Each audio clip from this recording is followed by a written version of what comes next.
نحمده ونصلي ونسلم على سيدنا ومولانا محمد النبي الكريم الأمين المكين الحنين الرؤوف الرحيم.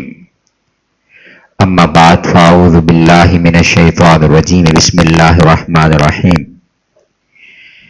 إنما السبيل على الذين يظلمون الناس ويبغون في الأرض بغير الحق أولئك لهم عذاب أليم ولمن صبر وغفر إن ذلك لمن عزم الأمور ومن يضلل الله فما له من ولي من بعده وترى الظالمين لما رأوا العذاب يقولون هل إلى مرد من سبيل.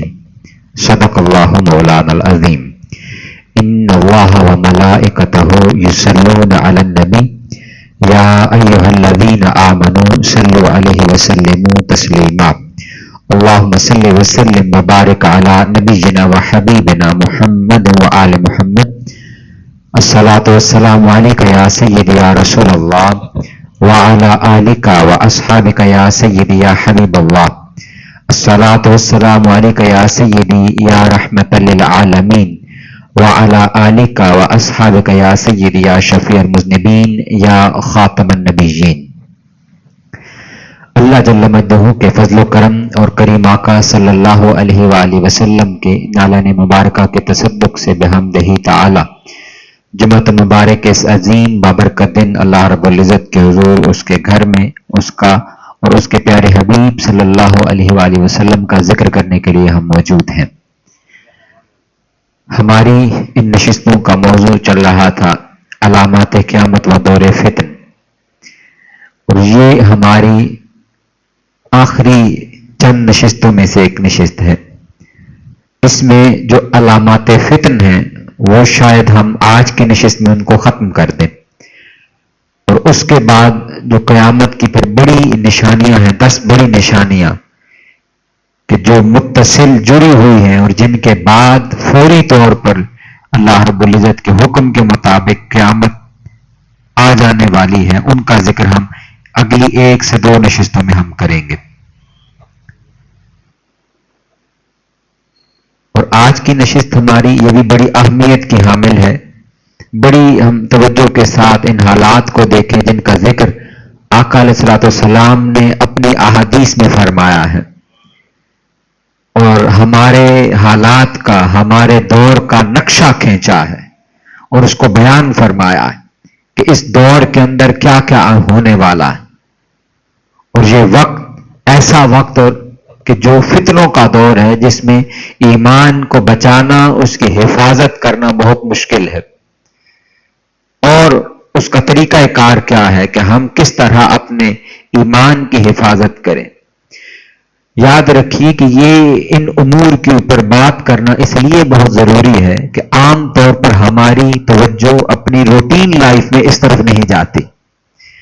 ہم اپنی زندگی کی مصروفیات میں مصروف رہتے ہیں، اپنے کام کاج میں، اپنے کاروبار میں، اپنی جاب میں، اپنی محنت مزدوری کے اندر، اور ہماری توجہ اس امر کی طرف نہیں جاتی کہ میں جن حالات میں رہ رہا ہوں وہ حالات کس طرف جا رہے ہیں، ان کا اینڈ رزلٹ کیا ہونے والا ہے، اور ان حالات کی وجہ سے معاشرے پر اثرات کیا پڑ رہے ہیں، نسلوں پر اثرات کیا پڑ رہے ہیں.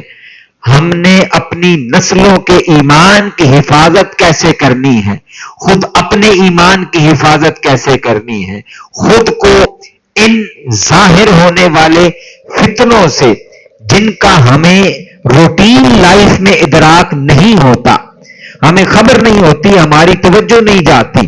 اس کی وجہ بھی میں عرض کر دیتا ہوں. اس کی وجہ یہ ہے کہ ان باتوں کو اور ان چیزوں کو نارملائز کر دیا جاتا ہے، یعنی ہمیں لگنے لگتا ہے کہ یہی روٹین لائف ہے. بزرگ بیٹھے ہوئے ہیں، وہ اس بات کی تائید کریں گے، انہوں نے اپنی زندگی میں اس بات کو دیکھا ہوگا. اب ان سے پوچھیں گے تو یہ کہیں گے ہمارے حالات اور ہمارے دور کے اندر بہت زیادہ ایمانداری تھی، करप्शन नहीं थी, रिश्वत नहीं थी, बदयानती नहीं थी, लोग एक दूसरे का ख्याल रखते थे, महंगाई इस कदर नहीं थी, लोगों की इनकम कम थी, रिसोर्सेस कम थे, लेकिन लोग खुशहाल थे, एक दूसरे के साथ हुस्न सलूक था, हुस्न बर्ताव था, हुस्न अखलाक था, ये मामलात थे।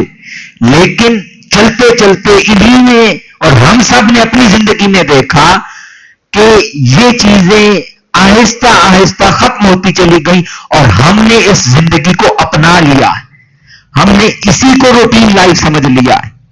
फिर इसी तरह आप हया के कल्चर को देखें, तो आज से पहले उसका लेवल हया का क्या था, हया के मामलात क्या थे, और अब हमारे सामने के हालात हैं।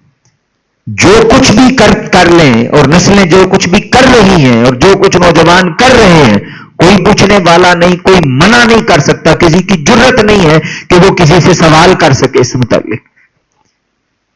और किसी से तो क्या पूछना और सवाल करना है, खुद अपने घर में किसी की जरूरत नहीं है कि वो इन मामलात की तरफ तवज्जो दे सके। बल्कि मैं तो इस बात का कायल हूं कि हम लोग खुद ही इन मामलात में मुलव्विस हैं। यानी अगर हम अपनी घरवाली को और अपने बच्चों को उनकी तवज्जो उन पर नहीं दे रहे कि वो क्या पहन रहे हैं, कहां जा रहे हैं, किन से मिल रहे हैं और क्या कर रहे हैं, तो इसका मतलब है वो जो कुछ कर रहे हैं वो हमारी रजामंदी से कर रहे हैं, वो जो पहन रहे हैं वो हमारी रजामंदी से पहन रहे हैं, उसमें हम खुद शामिल हैं। मैं आपको एक बड़ी सादा सी लेमैन एग्जांपल देता हूं, लेमैन एग्जांपल इंतहाई सादा सी। आप अभी बाहर रोड पर सफर करें, मेरा यहां से कोई 30 किलोमीटर का सफर बनता है कि पूरा कनाल रोड ट्रेवल करके और मॉडल टाउन पहुंचना होता है। तो आप उस पर सफर कर लें या किसी भी पंजाब यूनिवर्सिटी की तरफ या मेन रोड पर आप ट्रेवल करें, और जो भी, मैं गाड़ियों वालों की बात नहीं कर रहा, हमारे यहां एक ये भी बड़ा कॉन्सेप्ट है कि ये जो बेहयाई के मामलात हैं, शायद ये मामलात तो वो अमीर कबीर लोग और जिनको एलीट क्लास कहते हैं डीएचए में और ये जो उन इलाकों में रहते हैं शायद वहां पाए जाते हैं। हमारे यहां तो ऐसा कुछ नहीं है, ये भी एक हमारा तस्वुर है। लेकिन हम अपने हालात को बाहर निकलकर देखें, इन पर गौर करें कि हम कहां पहुंचे हुए, हम क्या कर रहे हैं। मैंने अर्ज किया कि आप निकले बाहर और आप किसी भी, आपके पास से 10 बाइक्स गुजरेंगे, आप उन बाइक्स को देख लें, किसी का शोहर है, किसी का भाई है और किसी का वालिद है, उन बच्चियों को खुद यूनिवर्सिटी, कॉलेज या किसी जॉब की जगह पर छोड़ने जा रहे हैं, और उन बच्चियों के लिबास को आप देख लें, वो जो उसने पहना हुआ है वो क्या उसने उसके बाप को नहीं मालूम कि पीछे जो मेरी बेटी बैठी है इसने क्या पहना हुआ है। और 10-15 किलोमीटर का या 5 किलोमीटर उसने ट्रैफिक में से गुजर कर जाना है, तो दुनिया जहान ने इसको किस नजर से देखना है। क्या भाई को नहीं इल्म इस बात का, क्या शोहर को नहीं इल्म इस बात का। मैंने इसलिए वो जुमला पहले अर्ज किया कि अगर ऐसा हो रहा है तो इसका माना यह है कि हम इसमें खुद शामिल हैं और हमारी रजामंदी इसमें शामिल है। सूरह शूरा की मैंने आयत मुबारक आपके सामने तिलावत की है, और क्योंकि जो आगे हमने मजमून बयान करना है ये उसी से मुताल्लिक है। ये आयत करीमा अल्लाह रब्बुल इज्जत ने इरशाद फरमाया कि बस मलामत और गिरफ्त की राह सिर्फ उनके खिलाफ है जो लोगों पर जुल्म करते हैं और जमीन में नाहक सरकशी और फसाद फैलाते हैं, और ऐसे लोगों के लिए दर्दनाक अजाब है। हर वो शख्स जो जुल्म में मुलव्विस है, जो नाहक सरकशी कर रहा है आमत उन्नास पर, नाहक बेगुनाह लोगों का कत्ले आम करना, उनका हक गजब करना, माल खाना, लोगों का माल पर कब्जा करना, जमीनों पर कब्जा करना, उनको डरा धमका कर रखना, लोगों के शर से बचने के लिए खामोश हो जाएं। फरमाया ऐसे जालिम लोगों का अंजाम वो और कुछ नहीं सिवाय इसके कि उनको दर्दनाक अजाब दिया जाएगा। और फरमाया और यकीनन जो शख्स सब्र करे और मुआफ कर दे तो बेशक ये बुलंद हिम्मत कामों में से है। यानी वो लोग भी हैं फिर जो इस जुल्म पर सब्र करते हैं अल्लाह की बारगाह में, इसका जवाब जुल्म से नहीं देते। और जिसे अल्लाह गुमराह ठहरा दे तो उसके लिए उसके बाद कोई कारसाज नहीं है। यानी ये लोग जो जुल्म में सरकशी में बढ़ते चले जाएं, तो फरमाया ऐसे लोग गुमराह हो जाते हैं अपने जुल्म में, अपनी सरकशी में, अपनी ताकत के नशे में, अपने इख्तियारात के नशे में, अपनी दौलत के नशे में। और मामलात क्या हैं? मामलात ये हैं कि फरमाया जब वो गुमराह हो जाते हैं तो फिर उनको कोई हिदायत देने वाला, उनका कोई मददगार, उनका कोई दोस्त मौजूद नहीं है। फरमाया आप जालिमों को देखेंगे कि जब वो अजाब आखिरत देख लेंगे तो कहेंगे क्या दुनिया में पलट जाने का कोई सबील, कोई रास्ता नहीं है। ये जालिमों के बारे में इरशाद फरमाया। अब आइए जहां हमने पिछली नशिस्त पर छोड़ा था कि जो आका अलैहिस्सलाम ने अहादीस बयान फरमाई हैं, उन अहादीस की रोशनी में हम और इस आयत मुबारका के साथ मुत्तसिल करके हर शख्स हम में से अपने अहवाल का हम जायजा लें कि हम किस मुआशरे में हैं और मैं इनमें से किस कैटेगरी में आता हूं। क्या मैं इन कामों में तो मुलव्वस नहीं हूं?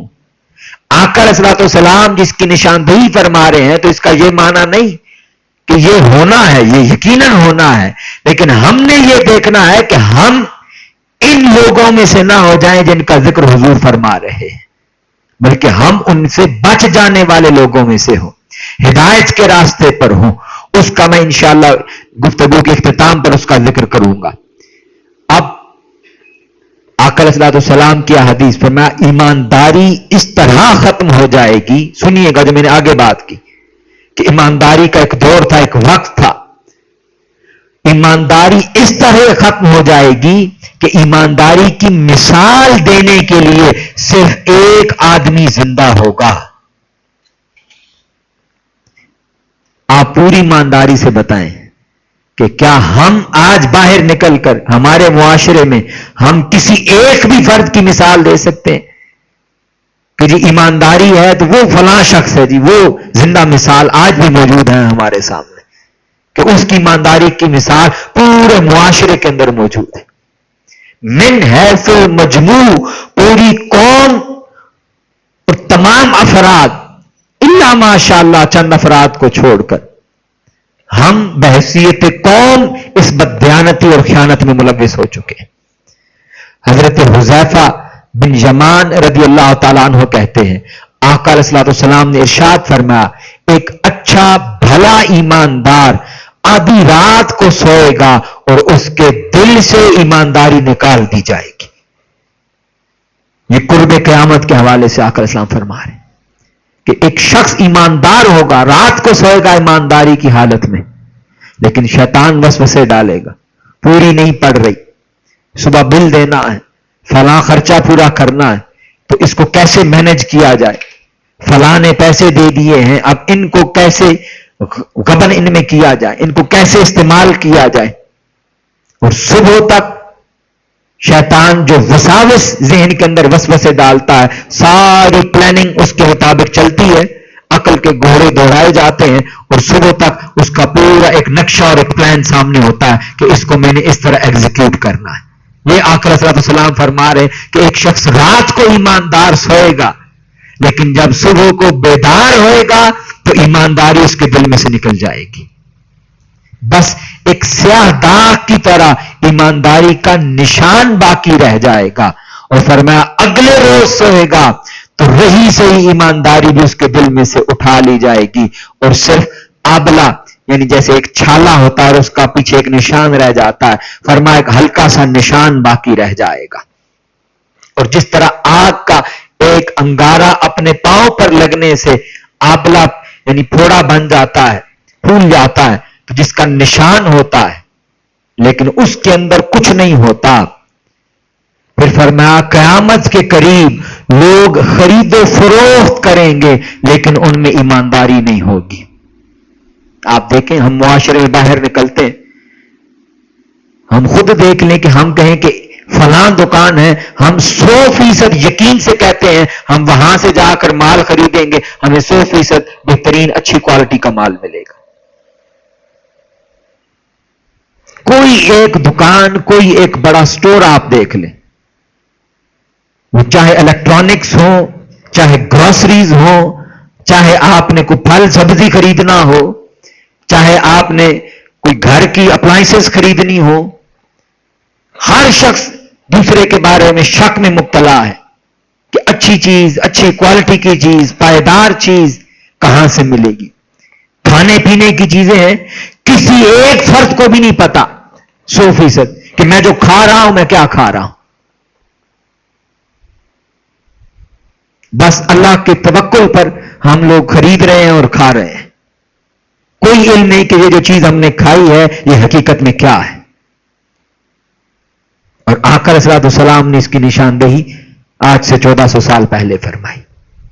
حضور نے فرمایا لوگ خرید و فروخت کریں گے لیکن ان میں ایمانداری نہیں ہوگی. یہاں تک کہ ایماندار آدمی کی صرف مثال دینے کے لیے ایک شخص زندہ اور باقی رہے گا کہ لوگ مثال دیں کہ یہ 100% ایماندار آدمی ہے، اور اس کے حالات بھی سن لیں کہ کیسے ہوں گے. اس کے حالات کا حال یہ ہوگا کہ وہ بیچارہ انتہائی سب سے ماڑا شخص ہو، سب سے ماڑے حالات میں رہنے والا، سب سے کمزور حالات میں رہنے والا، اور اس کو ہم کہیں گے یہ بے وقوف آدمی ہے، اس کو پتہ ہی نہیں ہے کہ کام کیسے کرتے ہیں، کاروبار کیسے کرتے ہیں، کام چلاتے کیسے، بے عقل آدمی ہے.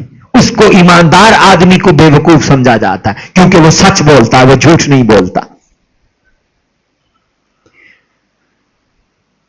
اور لوگ کہیں گے، وہ فرما رہے ہیں، لوگ کہیں گے کہ فلاں خاندان میں ایک امانت دار موجود ہے، اور حال یہ ہوگا ایک آدمی کے بارے میں لوگ کہیں گے کہ بڑا عقل مند اور بڑے ظرف والا، بڑا بہادر ہے، لیکن اس کے دل میں رائی کے دانے کے برابر بھی ایمان نہیں ہوگا.